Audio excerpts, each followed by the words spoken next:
If you stretch before lifting, you are probably making yourself weaker before the session even starts.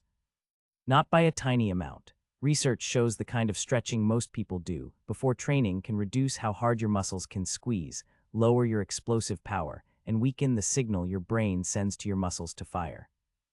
And the reason most people do it in the first place, to prevent injury, is not backed by the evidence either. So you are losing performance and not gaining protection. Two costs, zero confirmed benefit.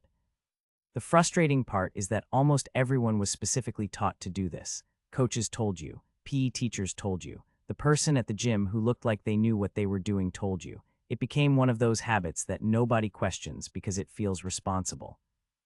By the end of this video, you are going to understand exactly why it is working against you, what is actually happening inside the muscle when you hold a stretch before lifting, why the injury prevention story does not hold up, and what the research says actually works instead.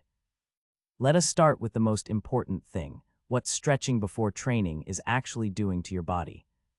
Think of your muscles and tendons like a rubber band.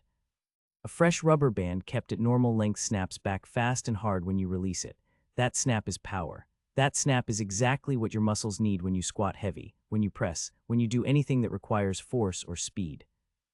Now take that same rubber band and stretch it out. Hold it stretched for 30 seconds, then let go. It does not snap as fast anymore. It does not snap as hard. Something changed. It lost some of the elastic energy that gave it its power. That is precisely what happens to your muscles when you hold a long stretch before training.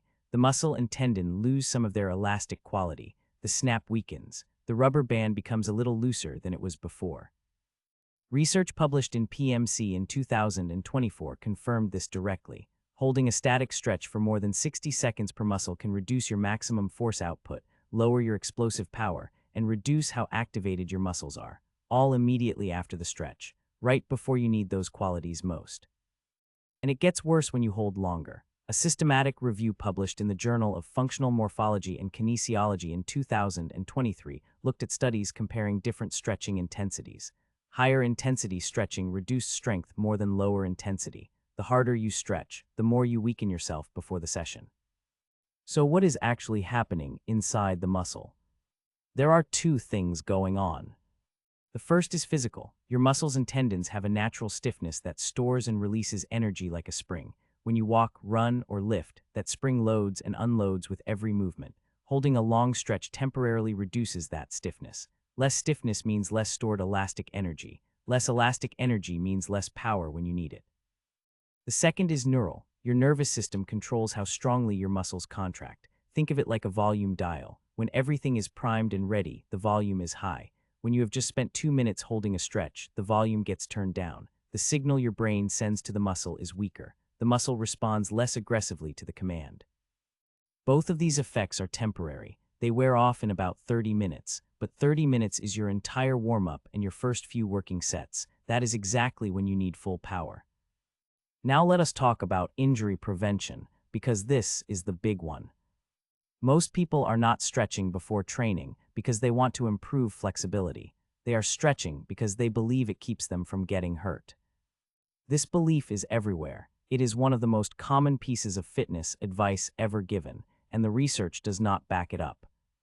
A comprehensive review of the evidence found that pre-exercise static stretching does not consistently reduce injury rates during strength training.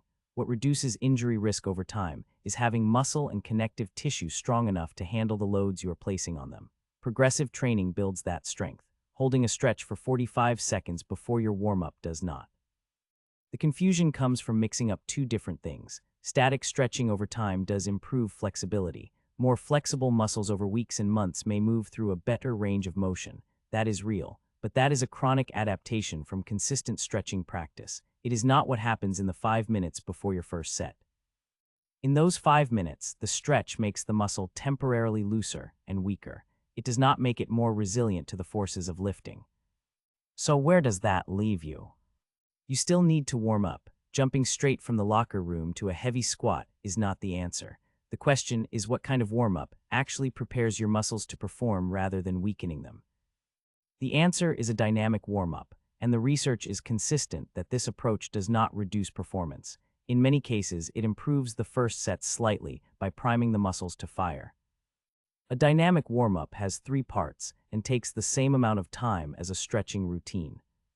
Part 1 is general elevation, 2 to 4 minutes of low-intensity movement, a light jog, a row machine, cycling, jumping jacks, anything that raises your body temperature slightly and gets blood moving to the muscles you are about to use. You are not stretching anything, you are heating the engine before you drive it.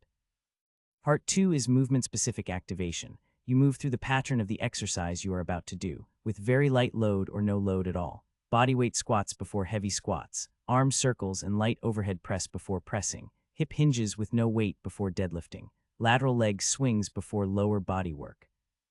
This is important for a specific reason. Your nervous system learns what is coming. The volume dial starts turning up. The muscles that are about to be asked to do something hard get a preview of the movement. By the time you load the bar, they are already partially warmed up to the specific pattern. Part 3 is a build-up in the exercise itself. Your first set of the actual lift at around 50% of your working weight, then one set at around 75%, then your full training weight. Each set primes the nervous system further. Each set adds a little more signal. By the time you are at full weight, everything is firing at the level you need. That sequence does not weaken you before you lift. It builds toward the performance you need without ever loosening the rubber band. Now here is the part that confuses most people, because the answer is not to stop stretching entirely. Static stretching has real value. It does improve flexibility over time when done consistently, but the right time for it is not before lifting, it is after. After training, the muscles are warm, they have already done their work, and there is no performance cost to making them temporarily less stiff. Holding longer stretches after a session takes advantage of the elevated muscle temperature from training and causes no harm to performance because the session is finished. You can also stretch on rest days. 10 to 20 minutes of focused static stretching on a day when you are not lifting is when it contributes most to long-term flexibility without any of the costs. The rubber band can be worked on as much as you want, just not 5 minutes before you need it to snap. One more important point about duration. Research from PMC confirmed that when static stretching is kept under 60 seconds per muscle and combined with dynamic movement afterward, the performance loss becomes very small. So if you have a chronically tight hip and you want to do a quick 15-second stretch before squatting, that is not going to destroy your session.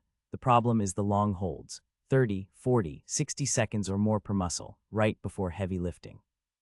That is where the performance cost becomes significant.